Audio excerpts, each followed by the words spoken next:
ஆகிய இயேசு கிறிஸ்து நாமத்தினாலே உங்களை வரவேற்கிறேன். இந்த நாளில் வசனம் பார்த்தீங்கன்னா, இப்படி இருக்க கர்த்தர் தயவுள்ள என்பதை நீங்கள் ருசித்து பார்த்தது உண்டா? கர்த்தர் தயவுள்ளவர். ஆமாங்க, கர்த்தர் நல்லவர், அவர் கிருபை என்றும் உள்ளது. கர்த்தர் தயவு பெற்ற தேவ மனிதர்கள் வேதாகமத்தில் இருக்கிறார்கள். அவர்கள் பார்த்தீங்கன்னா, யாக்கோபு அவர் சொல்கிறாரு, அடியேனுக்கு தேவரீர் காண்பித்த எல்லா தயவுக்கும் எல்லா சத்தியத்திற்கும் நான் எவ்வளவேனு பாத்திரன் அல்ல. நான் கோலும் கையுமாக இந்த யோர்தானை கடந்து போனேன், இப்பொழுதோ இவ்விரண்டு பரிவாரங்களுடையவனானேன். யாக்கோபு பார்த்திங்கன்னா, அவர் தகப்பனார் ஈசாக்கு அவர் வீட்டிலிருந்து அவர் பிரயாணம் பண்ணி அவர் ஊருக்கு கடந்து போகிறார். அங்கே போய் அவர் ஆடுகளை மேய்த்து பிள்ளைகள் எல்லாம் உருவாகி, ஆனால் இவர் ஊருக்கு போகும்போது பார்த்திங்கன்னா கோலும் கையுமாக தான் இவர் போகிறார். ஆனால் இவர் திரும்பி வரும்போது பார்த்திங்கன்னா 2 பரிவாரங்களுடையவராக ஆனார். அப்போது அந்த அளவுக்கு ஆண்டவர் தயவுள்ள சித்தத்தின்படி அவரை உயர்த்தி ஆசீர்வதித்து இருக்கிறார்.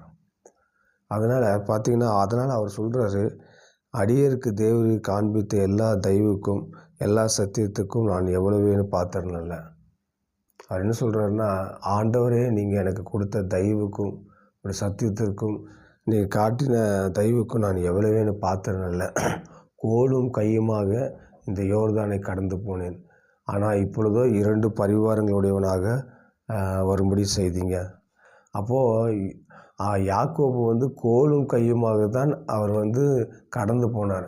திரும்பி வரும்போது 2 பரிவாரங்களுடையவர்களாக ஆண்டவர் அவரை மாற்றினார். அவர் தான் சொல்கிறாரு, கர்த்தாவே நீங்கள் எனக்கு வைத்த தயவு. அவர் பார்த்திங்கன்னா, யாக்கோபு ஆடுகளை மேய்த்திருந்தார். அப்போது ஆடுகள் மேய்க்கிற இடத்துல அவன் மாமனார் இடத்துல ஒரு தயவு கிடைச்சது. அவர் கோலும் கையுமாக போகும்போது மாமனார் அவருடைய மாமா ஏற்றுக்கொள்கிறார். ஏற்றுக்கொண்டு அவர் தன் பிள்ளைகளை கட்டி கொடுத்து அப்புறம் அந்த ஆடு மாடுகள் எல்லாம் பெருகும்படி செய்தார். 2 அவர்களாக அவர் மாற்றினார். ஆண்டவர் தயவுள்ளவர் என்று ருசித்து பாருங்கள். இவர் ருசித்து பார்த்துருக்கார். ஆண்டவரே, நான் கோலும் கையுமாக ஒன்றுமே கொண்டு போகல, வெறும் கையாக தான் போனேன், ஆனால் நான் திரும்பி வரும்போது 2 பரிவாரங்களுடையவனாகேன் அப்படின்னு சொல்கிறார்.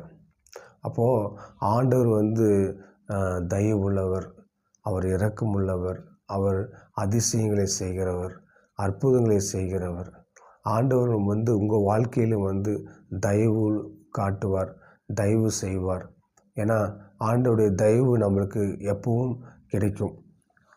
யோசேப்பு பார்த்திங்கன்னா, ஆண்டவர் ஒரு தேசத்திலிருந்து தன் சகோதரர்கள் யோசேப்பு விற்று போடுவார்கள் எகிப்துக்கு. அப்போ அதை விற்று போடும்போது அந்த ஊழியக்காரன் இடத்துல யோசேப்புக்கு ஒரு தயவு கிடைக்கிது. அவன் அந்த வீட்டு விசாரணைக்காரனாக இருக்கும்படி கர்த்தர் அவன் கூட இருந்ததுனால அவனுக்கு தயவு கிடைச்சது. அது மாத்திரமில்லை, அவன் சிறைச்சாலைக்கு போகும்போதும் அந்த சிறைச்சாலையுடைய தலைவன் யோசேப்புக்கு தயவு பண்ணான். அப்போது கர்த்தர் நம்மோடு இருப்பாரானால் நம்மளுக்கு தயவு கிடைக்க பண்ணுவார். மனிதருடைய கண்களுக்கு நம்மளுக்கு தயவு கிடைக்க பண்ணுவார். அப்போது நம்முடைய எல்லாத்துக்கும் கர்த்தர் நம்மளுக்கு தயவு காட்ட அவர் கிருபை உள்ளவராக இருக்கிறார். அதனால் ஆண்டவர் இந்த நாளில் நம்மளுக்கு தயவு செய்ய அவர் கிருபை உள்ளவராக இருக்கிறார். உங்கள் வாழ்க்கையில் ஆண்டவர் சில காரியங்கள் தயவு உள்ளவராக இருக்கிறார். அவர் ருசித்து பாருங்கள். கர்த்தர் நல்லவர், அவர் கிருபை என்றும் உள்ளது. கர்த்தர் தயவு உள்ளவர் என்று ருசித்து பாருங்கள்.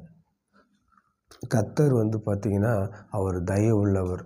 உங்களுக்கு தயவு காட்டுவார், உங்களுக்கு இரக்கம் காட்டுவார், உங்களுக்கு தயவு காட்டுவார். ஏன்னா ஒவ்வொருத்தரும் பார்த்திங்கன்னா வாழ்க்கையில் நம்மளுக்கு யாருடைய தயவு இல்லையே, நம்மளுக்கு மனிதருடைய தயவு இல்லை அப்படின்னு சொல்லி நம்ம ஏங்கி கொண்டு இருப்பாங்க.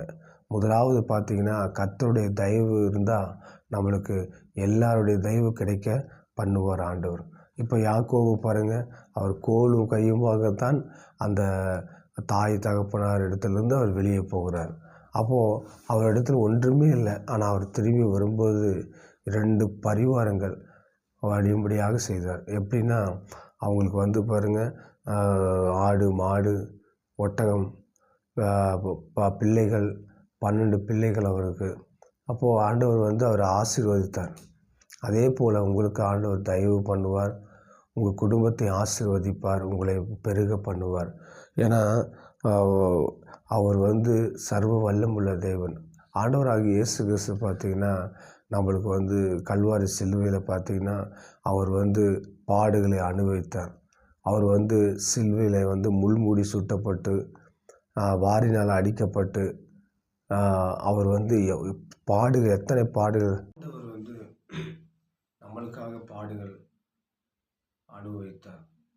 அதனால் ஆண்டவர் வந்து நம்மளுக்கு தயவு பாராட்டினபடினால்தான் இந்த பூமிக்கு இறங்கி வந்தார்.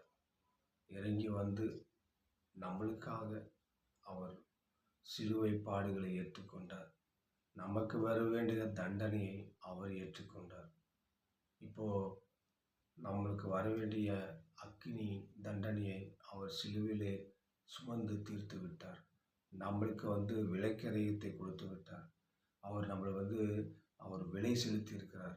நம்ம விலை கொடுத்து வாங்கியிருக்கிறார். அவர் ரத்தத்தினாலே நம்மளை விலை கொடுத்து வாங்கியிருக்கிறார்.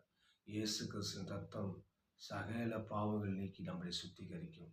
ஏன்னா அவர் சிலுவையிலே வந்து நம்மளுக்கு விலைக்கரையத்தை செலுத்தி விட்டார். அவர் நம்மளுக்காக எவ்வளவு தயவு பாராட்டியிருக்கார் பார்த்தீங்களா? ஆண்டவருடைய கர்த்தர் நல்லவர், அவர் கிருபை என்றும் உள்ளது. கர்த்தர் தயவு உள்ளவர் என்று ருசித்து பாருங்கள். அவரை ருசித்து பாருங்கள். ஏசப்பாவை ருசித்து பாருங்கள். அவர் எவ்வளோ நல்லவர். ஏசா ஆண்டவர் எவ்வளோ நல்லவர். அவர் நமக்காக சிலுவை சுமந்தார். நமக்காக வாரினால் அடிக்கப்பட்டார். அவர் நமக்காக முள்மூடி சுட்டப்பட்டார். அவர் நமக்காக அவர் வந்து சிலுவிலே அவர் தொங்கி அவர் ஜீவனையே கொடுத்தார். அப்போது எவ்வளவு பாடுகள், எத்தனை இதை வந்து தயவு, ஆண்டவர் நம்மளுக்கு வைத்த தயவு, இரக்கம், நம்மளுக்கு வைத்த இரக்கம், தயவு, நம்மளை ருசித்து பாருங்கள். ஆண்டவர் நல்லவர் என்றும் ஆண்டவராக இயேசு கிறிஸ்து நல்லவர் என்றும் ருசித்து பாருங்கள். அவர் தயவு நம்மளுக்கு எப்பவும் தேவைப்படுகிறது. ஏன்னா அவர் இந்த பூமிக்கு வந்து மரிக்காவிட்டால் நாம் இன்றைக்கு பாவத்திலிருந்து விமோச்சனம் கிடையாது. நம்மளுக்கு சாபத்திலிருந்து விடுதலை கிடையாது. ஆனால் ஆண்டவர் நமக்காக பரலோகத்திலிருந்து இந்த பூமிக்கு வந்ததுனால நமக்கு வந்து இப்பொழுது வந்து பாவத்துக்கு நம்மளுக்கு விடுதலை உண்டு, சாபத்துக்கு விடுதலை உண்டு. அதனால் நம் ஆண்டவர் எவ்வளவு நல்லவர் என்று அவர் ருசித்து பாருங்கள். அவர் மிகவும் நல்லவர். ஆண்டவர் மிகவும் நல்லவர். அவர் உங்களை நேசிக்கிறார். அவர் உங்களை நேசிக்கிறபடினால தான் அந்த பூமிக்கே வந்தார். ஆண்டவர் நம்மளுக்காக இந்த பூமியில் வந்து பாடுகளையும் துக்கங்களையும் அவர் சுமந்து கொண்டார். அவரை வந்து பரியாசம் பண்ணினார்கள்.